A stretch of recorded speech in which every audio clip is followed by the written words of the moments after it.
इस वक्त की बड़ी खबर आ रही है जनपद अलीगढ़ से, जहां अलीगढ़ द्वारा सरकार एक शासन के जरिए प्रदेश के सभी जिलों के लिए नया गाजटियर तैयार करने का आदेश दिया गया, जिसमें अलीगढ़ का नाम भी शामिल है। बता दें कि अलीगढ़ का अंतिम गाजटियर 1919 में तैयार किया गया था। आपको जानकर हैरानी होगी कि अलीगढ़ को पहले कोल के नाम से जाना जाता था। साथ ही यहाँ कोल का एक किला भी मौजूद था। इस किले को विस्तार देते हुए अंग्रेजी शासनकाल द्वारा 1804 में जिले में बनाया गया था, जो पूरे तरीके से किले पर आधारित था। इसके लिए के 7 गेट हुआ करते थे। इन गेटों के नाम आज अंग्रेजी से प्रचलित हैं। हर एक गेट के नाम से एक इलाका अलीगढ़ में बसा हुआ है। अगर देखा जाए तो 7 गेटों पर ही अलीगढ़ मुख्य शहर बसा हुआ है।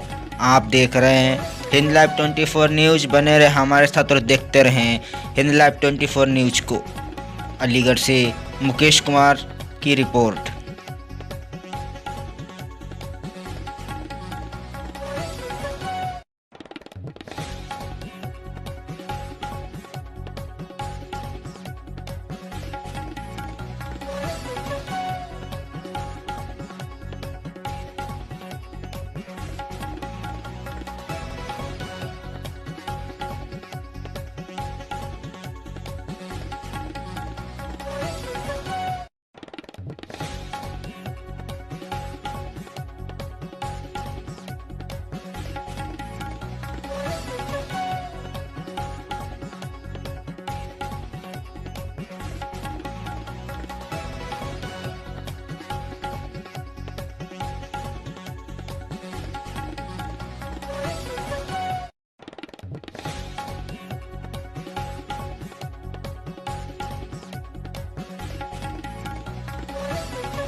अलीगढ़ के मध्यकालीन के बारे में क्या देखिए, अलीगढ़ जो बेसिकली जो अंग्रेज़ों ने 1804 में एक डिस्ट्रिक्ट बनाया, ये पूरी तरीके से कोल के किले पर आधारित है।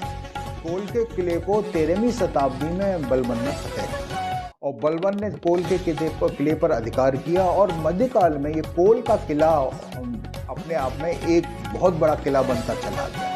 आप इमेजिन करिए कि कोल के किले का विस्तार चारों दिशाओं में हुआ और मध्यकाल के, जब मध्यकाल कहना चाहिए, हम 15वीं 16वीं शताब्दी की बात करते हैं, 17वीं शताब्दी की बात करते हैं, जो मध्यकाल की मुख्य शताब्दियां हैं, उसमें इस कोल के किले का इतना बड़ा विस्तार हुआ कि इसने इस पूरे एक बहुत शहर की तरह पूरा अंदर डेवलपमेंट हो गया और इसका जो किलेबंदी का परकोटा था उसका भी सरकमफ्रेंस बहुत बढ़ गया।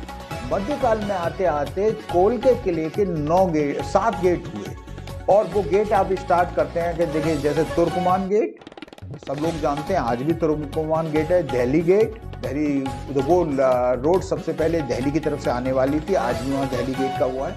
तीसरा साबितगढ़ गेट। साबितगढ़ जो गेट था वो इस साबितगढ़ जो गढ़ी है जो बाद में अलीगढ़ कहलाई, उसकी जो दिशा में जो गेट बना उसको साबितगढ़ गेट कहा और आज यदि हम उसको लोकेट करें तो वो डिस्ट्रिक्ट हॉस्पिटल के गेट के आसपास कहीं पड़ता है।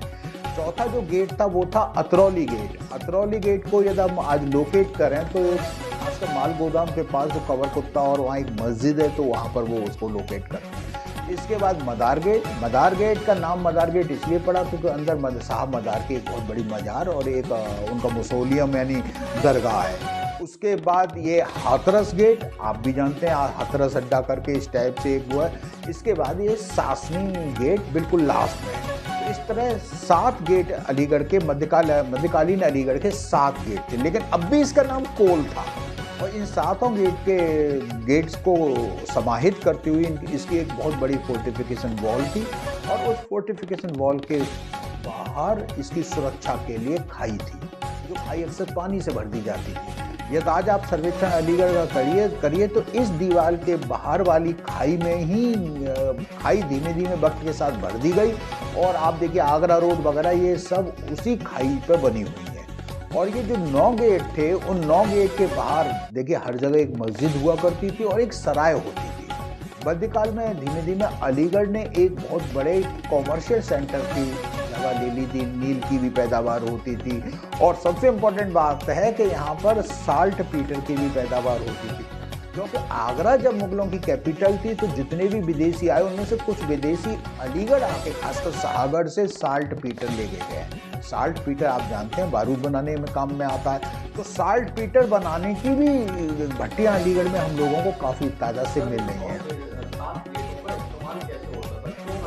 देखिए ऐसा है कि मध्यकाल की पूरी संरचना इस टाइप की हुआ करती थी कि ये जो गेट थे उनका मुख्य काम था कि हम रात को इन गेट को बंद कर देंगे तो आंतरिक सुरक्षा को हम पूरी तरीके से मेंटेन यानी एक उसको बना लेंगे।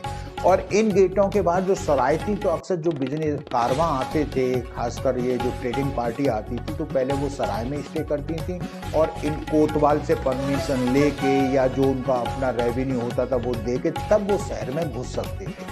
तो शहर में घुसना जाना और आना बिल्कुल फ्री नहीं था। आप जाएंगे तो आपको पर्पज भी बताना पड़ेगा। तो एक मध्यकाल में ये सुरक्षा का एक बहुत बड़ा तरीका था। आप देखिए आगरा कैपिटल थी, लेकिन आगरा में आगरा के लाल किले के अलावा भी आगरा बहुत बड़े शहर को कवर करते हुए आगरा का भी एक फोर्टिफिकेशन किया गया है। और अक्सर हमें मध्यकाल में देखने को मिला जो बड़े बड़े इंपॉर्टेंट शहर थे उनके चारों तरफ एक परकोटा एक फोर्टिफिकेशन वॉल का निर्माण हुआ। उसी तरह अलीगढ़ में भी एक फोर्टिफिकेशन वॉल का निर्माण हुआ और उस फोर्टिफिकेशन के बाहर गेट के बाद भी कुछ गढ़ी ऐसी बनाई गई जो आउटपोस्ट की तरह काम कर रही थी। जैसे बाद में 18वीं शताब्दी आते आते मद्रास की भी एक काम था कि आउट स्टेशन की आउटपोस्ट की तरह वर्क कर रहे थे। वहाँ पर अपना लश्कर रहता था, वो बता दिया करता था कि इधर से कभी अटैक होगा तो क्या किस टाइप की चीज़ें होंगी। तो ये देखा जाए तो मध्यकालीन जो शहर था जिसे आज हम अलीगढ़ कहते हैं, ओरिजिनल नाम उसका उस ज़माने में कोल था।